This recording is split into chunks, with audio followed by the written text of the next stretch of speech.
Kun sagantaa BBC Afaan Oromooti. Nu waliin tura.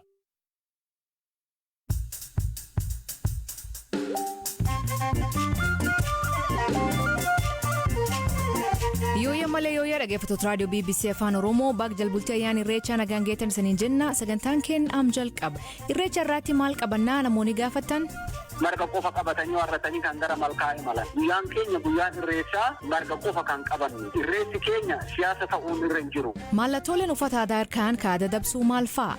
Eleellanuma sana fuudhanii uffata dhiiraa irratti hodhanii argina. Qaaniidha kun. Eleellan jechuun boca qaama dubartiidha. Innis mallattoo furmaataa kan agarsiisudha. Itoophiyaan hojjettoota UNRU'n rakkoo akkamii fiduuf deema? Tarkaanfii akeekkachiisa sana gara hojiitti jijjiiruudhaan tarkaanfii fudhachuudhaaf qoqqobbii sana jechuudhaaf qophii akka taate agarsiisa. Biyyoonni kaanis kanuma tarkaanfii wal fakkaatu fudhachuu qaba. Kanaaf oduu dabalatan waliin tura an Asli Galgaloo.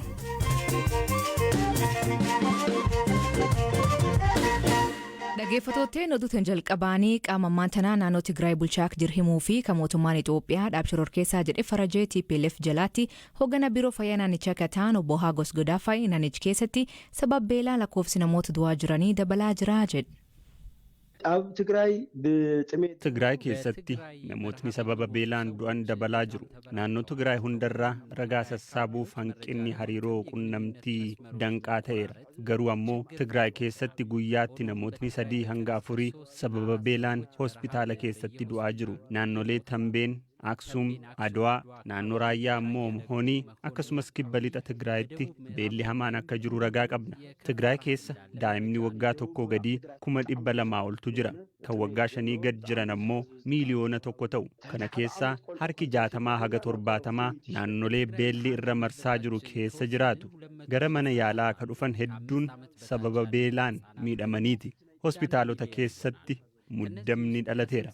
Hanqina nyaataarraa akka ka'e jaarroleen akkaan dhukkubsatan hedduudha. Hospitaala keessatti hanqinni guddoon jiru nyaatni dhibuusaati. Kanneen ciisanii waldhaanamaniif tajaajila nyaataa dhiyeessuun hin danda'amne. Daqiisu zixikam zilber humuum gilgaalot mahaawun xaxooyen zablaa zalwa.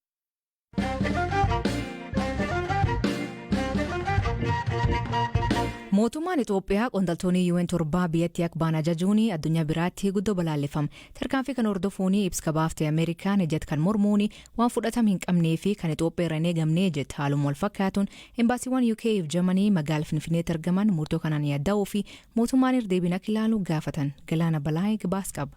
Mootummaan Itoophiyaa kamisa kaleessaa dhaabbata mootummoota gamtoomanii keessatti sadarkaa hooggansaa olaanaan Itoophiyaa keessatti hojjetaa kan jiran 7 atattamaan biyya akka ba'an ajajuun erga dhagahame dhaabbata mootummoota gamtoomanii dabalatee biyyootni lixaa mormii dhageessisuutti jiru.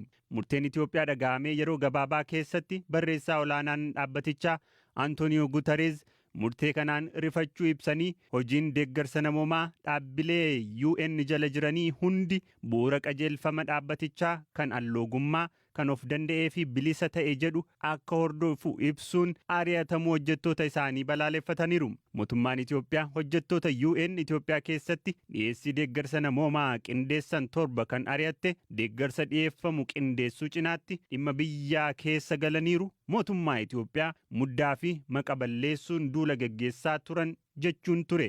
UN'tti aansee dhimma ari'atamuu hojjettoota kanaa akka balaaleffatte US karaa dubbiimtuu White House Jen Psaki murtee Itoophiyaa kana cimsinee balaaleffannaa jette. Manni maree nageenyaa UN fi hawaasni idil addunyaa tarkaanfii atattamaa akka fudhatus waamicha dhiyeessinaa jedhan dubbi himtuun White House kun.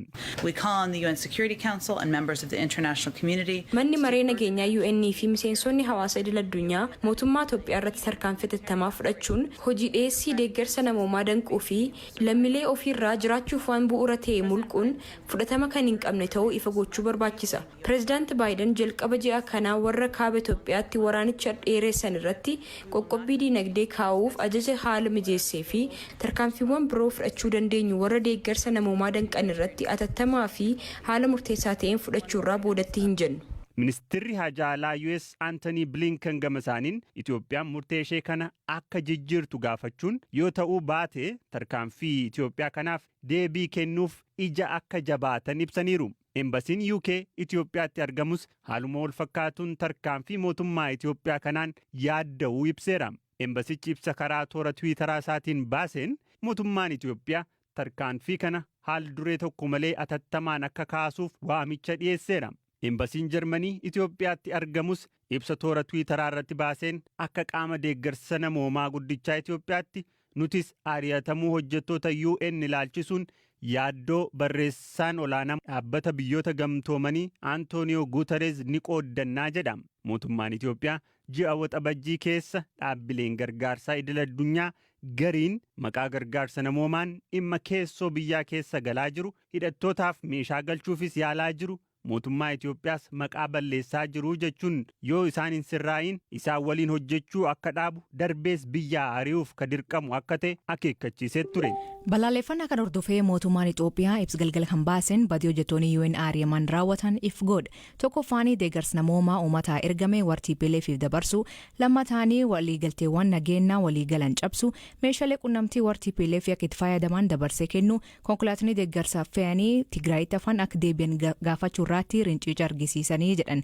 Taalanii deeggarsa namoomaa siyaasaaf oolchanii jedhan. Ofi balaaleffannaan biyyoota lixaa dhagaamaa jiru garamitti deemuu danda'a. Dhiibbaan mootummaa fi uummata Itoophiyaa irraan ga'u jira. Ogeessi seeraa Ameerikaa Minisoota jiraatuu fi dhimmoota siyaasa irratti xiinxalaa kennuun beekamu Bahar Omar kan jedhe. Balaaleffannaan biyyoonni baasaa jiran kun akkuma argitutti biyyoonni kun hojii tarkaanfii mootummaatitti mufachuu isaanii agarsiisa. Manni maree mootummoota waltaanii irraa walgahii kaa'uuf deema. Biyyoonni kun mufannaa akka sadarkaa biyyaatti himatan sadarkaa addunyaatti sagalee tokkoon himachuudhaaf labsachuudhaaf qophii isaanii ta'uu agarsiisa. Biyyoonni kun akkuma beekana biyyoota gurguddoo biyyoota gama dinagdee gama namoomaatiin Itoophiyaa gargaaraa turanii gama misoomaatiin Itoophiyaa waggoota dheeraadhaaf gargaaraa turanii sababa kanaan kan ka'e ammoo gama dhiibbaa dinagdee fudhachuu danda'anii tarkaanfii akka dhuunfaatti fudhachuu danda'anii qoqqobbii kaa'uu danda'u. Qoqqobbii kaa'uu danda'u. Ameerikaan amma akeekkachiisa qoqqobbiitti baastee jirti. Tarkaanfii amma Itoophiyaa fudhatte kana hordofee immoo tarkaanfii akeekkachiisa san gara hojiitti jijjiiruudhaan tarkaanfii fudhachuudhaaf qoqqobbii sana hojjechuudhaaf qophii akka taate agarsiisa. Biyyoonni kaanis kanuma tarkaanfii wal fakkaatu fudhachuu kan sodaa jedhutu jira. Qoqqobbiiwwan amma biyyoonni kun ittiin dhaadachaa turanii yoo raawwatame mootummaarraan dhiibbaan inni ga'uu fi uummatarraan dhiibbaan inni ga'u maal ta'a? Hagam ta'uu danda'a? Sababa wal waraansaatii fi akkasumas jeequmsa siyaasaa biyya keessa jiru. Jireenyi biyya keessaa already hammaachaa jira, qaalaa jira. Gargaarsi alaa irraa dhufu kun ammoo dhiibbaan dinagdee sababa qoqqobbiitiin dhufu kun daranaa dinagdee biyya keessaa kuffisuu danda'a. Kuffisi dinagdee ammoo jireenya hawaasaa miidhuu danda'a. Gara biraatiinis ammas akkasumas gargaarsi gama misoomaatiin dhufu kun biyya galuu dhabuun daranuma hojiilee misoomaa harkifachiisa. Kunis guddina dinagdee yeroo gabaabaatii fi yeroo dheeraatti dhiibbaa mataasaa qaba. Uummata harka qalleeyyii ta'e irratti dhiibbaa hangana hin jedhamne geessisuu danda'a. Garuu amma Itoophiyaan akkuma kaleessa beeksiste maqaa gargaarsaatiin siyaasa biyyattii goolaa jiru finciltootaaf meeshaa waraanaa iyyuu seensisuudhaaf yaalaa jiru himannaawwan akka kanaa irra deddeebiidhaan kaasaa ragaa akka qabus hima. Kun dhugaa ta'ee yoo argame murteen mootummaa Itoophiyaa kun sirriidha jechuun hin danda'amu. Natti hin fakkaatu odeeffannoon mootummaa ala jiru haga tokko kan dhugaa lola gara kaabaa jiru kun agarsiisu gama mootummoota waltaaniitiin odeeffannoo qabu kuni mootummoonni waltaan immoo odeeffannoo kana akkuma salphatti hin baasanii gulaalli hedduu keessa darbee dabara akkasumas immoo haga tokko dhugaan lafa jiru maal fakkaata jedhu waan agarsiisuuf mootummaan kanarraa mufannaa qaba. Kun yoo ta'e immoo mootummaan islaa ragaa ibsachuu qaba. Bakka ragaan qabnetti immoo tarkaanfii kana keessa galuun mootummaan kuni waan isaan hojjetan irraa mufannaa qabaachuu argisiisa malee waan ragaa qabatamaa qabu natti hin fakkaatu.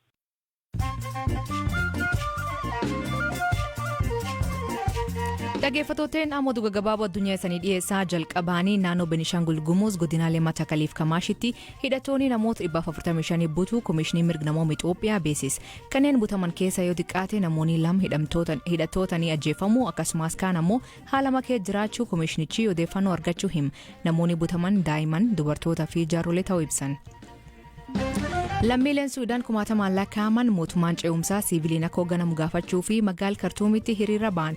Kun torbaan tokko ergaa yaaliin fonqolcha mootummaa biyyattii taasifame hariiroo qondaaltota waraanaa fi siviilii laafis. Qondaaltonni siviilii gaafii hiriirtonni kaasan deeggaran.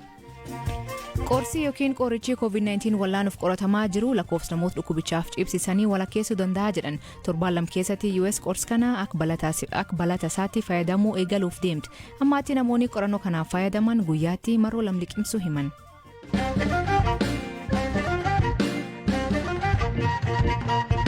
Uummanni Oromoo fi jaallattoonni isaa ayyaana irreecha kabajuu fi gara magaalaa Finfinnee seenaa jira.